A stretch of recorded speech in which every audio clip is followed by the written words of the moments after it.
আসসালামু আলাইকুম আলহামদুলিল্লাহ আসসালাতু আসসালামু আলা ৰাসূলিল্লাহ আম্মা বাদ। আজি আপোনালোকৰ সন্মুখত কুৰাণ মাজিদৰ 4 নম্বৰ সূৰা আন-নিসাৰ 59 নম্বৰ আয়াতটো আলোচনা কৰিম ইনশাআল্লাহ। বিসমিল্লাহিৰ ৰহমানিৰ ৰহিম। পৰম করুণাময় পরম দয়াময় আল্লাহর নামত আরম্ভ করিছো।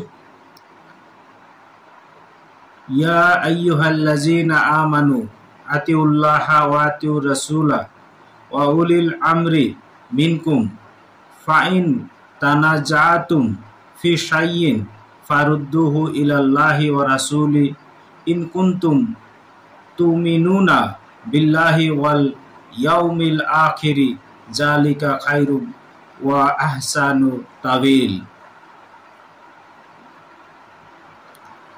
তো এই আয়াতত আল্লাহ পাকে কৈ আছে ইয়া আইয়ুহাল্লাযীনা আমানু। মন কৰিব কোৰাণৰ বহু আয়াতত আল্লাহে মুমিন যিসকল সিহঁতক সম্বোধন কৰি কৈছে আৰু বহুত আয়াতত মানৱ জাতিক সম্বোধন কৰি কৈছে। তো সূৰা নিসাৰ 59 নম্বৰ আয়াতটোত আল্লাহে যিসকল মানুহ ইমান আনিছে সেই সকল মানুহক সম্বোধন কৰি কৈছে ইয়া আইয়ুহাল্লাযীনা আমানু, অৰ্থাৎ সেই সকল মানুহ যিসকলে ইমান আনিছে তেওঁলোকক কৈ আছে আতিউল্লাহা, অৰ্থাৎ তোমালোকে আল্লাহৰ ইতাআত কৰা, আল্লাহৰ অনুসৰণ কৰা, আল্লাহৰ আনুগত্য কৰা। তাৰপিছত কৈছে ওয়া আতিউৰ ৰাসূলা, আৰু কাৰ অনুসৰণ কাৰ আনুগত্য কৰিবা, ওয়া আতিউৰ ৰাসূলা, আৰু ৰাসূলৰ অনুগত্য কৰিবা।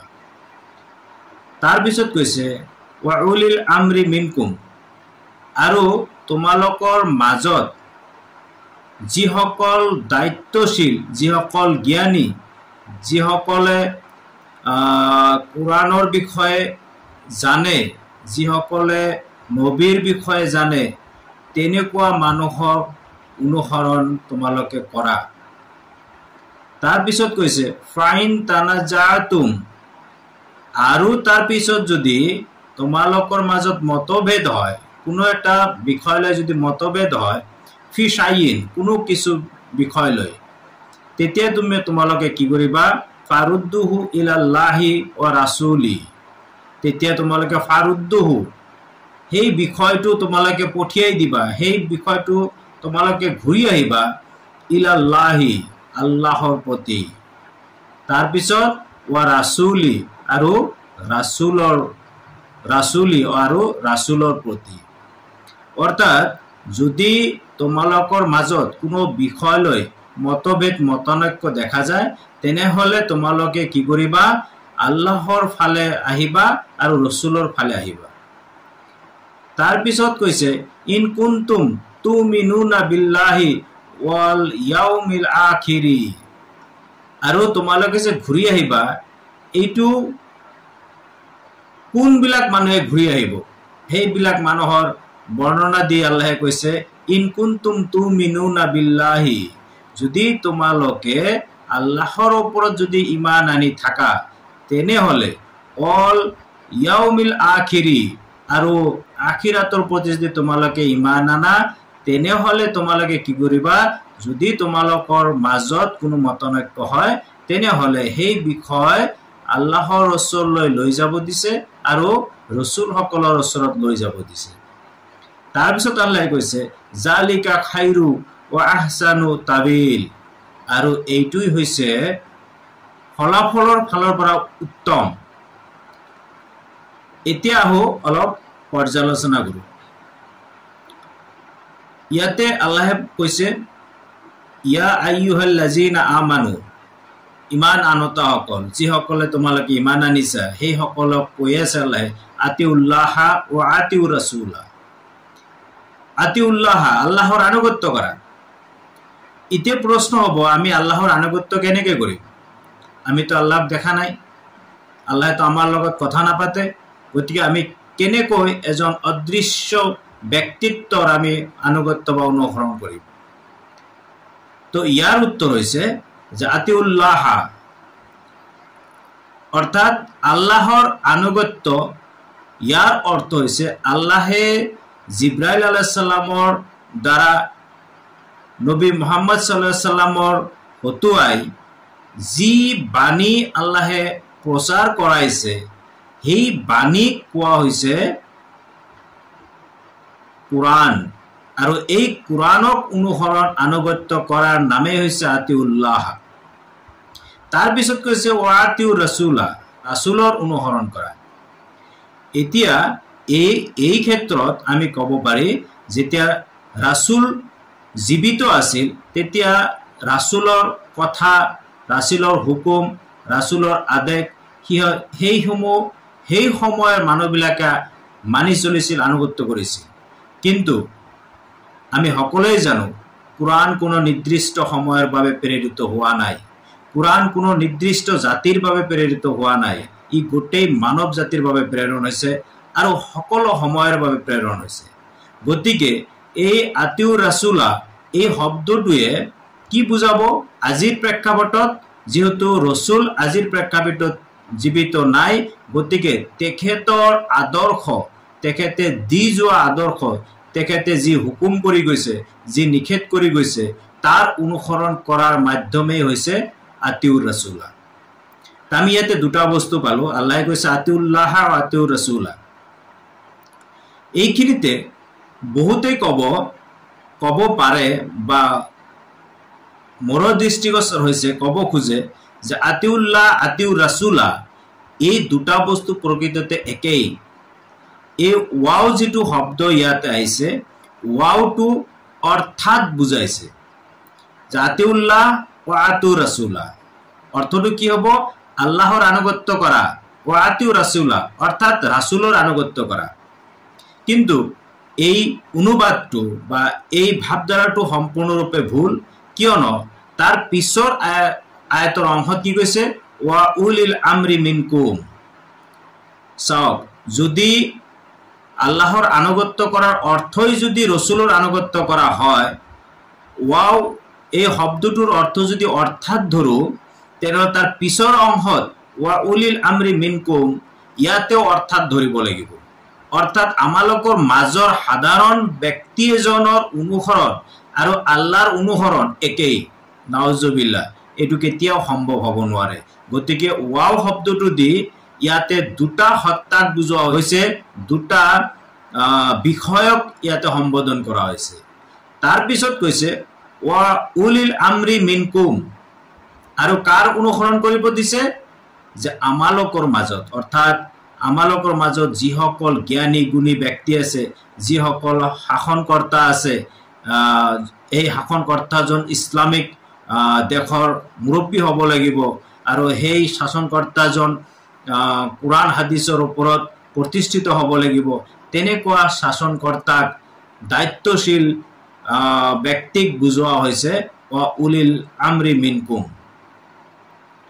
তো আল্লাহে কৈছে আল্লাহৰ আনুগত্য কৰা, নবীৰ আনুগত্য কৰা, আৰু তোমালোকৰ মাজৰ যিবিলাক দায়িত্বশীল মানুহ আছে তেওঁলোকৰ আনুগত্য কৰা। কিন্তু ইয়াতে আল্লাহকে কৈ আছে আকৌ ইন তানাজাতুম ফি শাইইন, কিন্তু এই যে তোমালোকে যে আনুগত্য কৰিবা, আল্লাহ আৰু ৰসুলৰ আনুগত্য কৰিবা, তাৰ পিছত তোমালোকৰ মাজৰ পৰা যে আনুগত্য কৰিবা, এই তোমালোকৰ মাজৰ পৰা যাক আনুগত্য কৰিবা, সিহঁতৰ মাজত যদি কোনো কিবা বিষয় লৈ মতভেদ ঘটে, কোনো কিবা বিষয় এটা লৈ যদি মতভেদ ঘটে, এই উলিল আমৰক মানিবলৈ গৈ, সিহঁতক আনুগত্য কৰিবলৈ গৈ যদি আমালোকৰ মাজত কোনো মতানৈক্য ঘটে, তেতিয়া আল্লাহে কৈ আছে ফাৰুদ্দুহু ইলাল্লাহি ওয়া ৰাসূলি, তেনেহলে সেই বিষয়টো আল্লাহৰ ওচৰত পঠিয়াই দিয়া আৰু ৰসুলৰ ওচৰত পঠিয়াই দিয়া। এই ক্ষেত্ৰত আমি এটা উদাহৰণ দিছো, ধৰি লৈছো আমি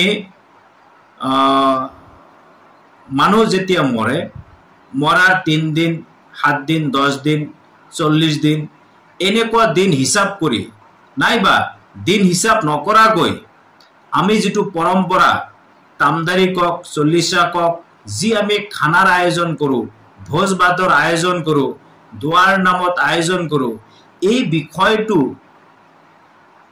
আমাৰ কিছুমান পণ্ডিতসকলে কৈ আছে এইটো কৰিব লাগে। আকৌ কিছুমান পণ্ডিতে কৈ আছে, কিছুমান উলিল আম কৈ আছে এইটো কৰিব নালাগে। তেনেহ'লে আমি এই ক্ষেত্ৰত আমি কি কৰিম? সেই ক্ষেত্ৰত আমাক আল্লাহে শিকাই দিছে, কি কৈছে? ফাৰুদ্দুহু ইলাল্লাহি ওয়া ৰাসূলি। তেতিয়া তুমি সেই বিষয়টো আল্লাহৰ ওচৰলৈ ঘূৰাই দিয়া, নবীৰ ৰসুলৰ ওচৰত ঘূৰাই দিয়া। তেতিয়া আমি কি পাম? যিটো সঠিক সিদ্ধান্ত, সেই সঠিক সিদ্ধান্তটো পাম। কাৰণ উলিল আম এজন ব্যক্তি আৰু প্ৰত্যেকজন ব্যক্তিৰে ভুল হোৱাটো স্বাভাৱিক। গতিকে যাতে আমালোকৰ ভুল নহয়, যাতে আমালোকে পাপ কৰ্ম নকৰোঁ, আল্লাহৰ হুকুম নথকা কামত আমি জড়িত নহওঁ, তাৰ বাবে আল্লাহে আমালোকক শিকাই দিছে যে তোমালোকে কি কৰিবা? সেই মতানৈক্য বিষয়টো আল্লাহ আৰু তেওঁৰ ৰসুলৰ ওচৰলৈ পঠিয়াই দিবা। আৰু এইটো পঠিয়াই যে আমি দিম, কোনবিলাক মানুহে নিজৰ পণ্ডিতক বাদ দি, নিজৰ উলিল আমৰক বাদ দি, দায়িত্বশীল সকলক বাদ দি কোনে দিব? আৰু এই দিয়াটো সহজ কথা নহয়। ধৰি লৈছো মই এজন হানাফি মানুহ, মই তামদাৰি কৰোঁ, কিন্তু কোনোবাই মোক ক'লে যে এইটো কৰা নাযায়, তেতিয়া মই ক'ম যে নহয়, মোৰ ইমামেতো কৈছে কৰা যায়, মোৰ মছজিদৰ ইমামে কৈছে কৰা যায়, মই শুনিছো মৌলানাক এইটো কৰা যায়। তাৰমানে এইটো আমি এৰি দিব খোজা নাই, বা এৰি দিয়াটো আমাৰ কাৰণে টান। সেইকাৰণে আল্লাহে কৈছে যে কোনে এৰি দিব, কোনে বস্তুটো আল্লাহৰ ওচৰলৈ বা নবীৰ ওচৰলৈ পঠিয়াই দিব? ইন কুনতুম তুমিনুনা বিল্লাহি ওয়াল ইয়াউমিল আখিৰি।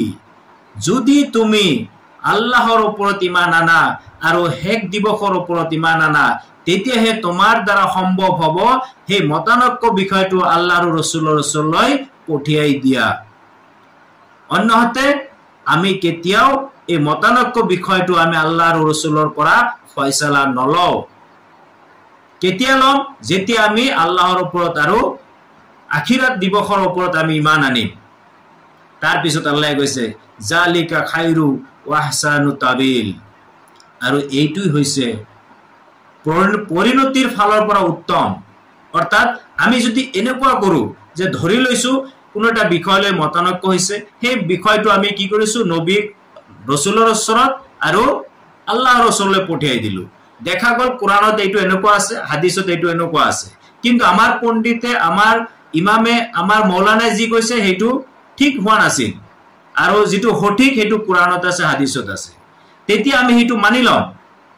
আৰু এই মানি লোৱা কাৰ্যকে আল্লাহে কৈছে এইটো পৰিণতিৰ ফালৰ পৰা উত্তম, আৰু নিঃসন্দেহে এইটো পৰিণতিৰ ফালৰ পৰা উত্তম। কিয়নো আল্লাহৰ কথাৰ বাহিৰত যদি আমি ইবাদত কৰো, তেনেহ'লে সেই ইবাদত কেতিয়াও আল্লাহে কবুল নকৰে। আজি সমাজত বহুত মতানৈক্য দেখা গৈছে। সমাজত মুছলিমসকলৰ মাজত লাখ লাখ ভাগ হৈ আছে। আল্লাহৰ নবীৰ হাদিস এটা আছিল যে আমাৰ উম্মত ৭৩টা ভাগত ভাগ হ'ব, তাৰে এটা ভাগ জান্নাতত যাব, আৰু সেই ভাগটো হৈছে যোনে নবীৰ আদৰ্শ মতে চলে, যোনে সেই সময়ত সাহাবীসকলে যেনেকৈ চলিছিল সেনেকৈ যিসকলে চলে, সেইসকলে সাফল্য লাভ কৰিব বুলি নবী কৰিম সাল্লাল্লাহু আলাইহি সাল্লামে কৈ গৈছে। তো আশা কৰোঁ যে কিছুমান মানুহে এই আয়াতক আতিউল্লাহ ও আতিউৰ ৰাসূলা এই দুটাক এটা বনাব খোজে। এইটো সম্পূৰ্ণৰূপে ভুল, সিহঁতৰ চিন্তাধাৰা ভুল, কেতিয়াও সম্ভৱ নহয়। কাৰণ আল্লাহ এটা ইণ্ডিভিজুৱেল সত্তা, আৰু ৰসুল হৈছে তাৰ সৃষ্টি, আৰু আল্লাহ নিজে স্ৰষ্টা। গতিকে স্ৰষ্টা আৰু সৃষ্ট একে হ'ব নোৱাৰে। তাৰপিছত উলিলাম, আমি আমাৰ মাজত যিবিলাক জ্ঞানী মানুহ আছে, যিবিলাক চিন্তাশীল ব্যক্তি আছে, যিবিলাক দায়িত্বশীল মানুহ আছে, সেইবিলাকক কোৱা হৈছে উলিলাম। আশা কৰোঁ আপোনালোকৰ যদি কোনো প্ৰকাৰ সন্দেহ আছিল আয়াতটো লৈ, ইনশাআল্লাহ সন্দেহ দূৰ হ'ব। আৰু আশা কৰিম যদি ইয়াৰ মাজত মোৰ কোনো ভুল ত্ৰুটি হৈ থাকে তেনেহ'লে মোক ক্ষমা কৰি দিব। তো আজিলৈ ইমানেই। পৰৱৰ্তী সময়ত আকৌ বেলেগ এটা বিষয় লৈ আপোনালোকৰ সন্মুখত আহিম ইনশাআল্লাহ।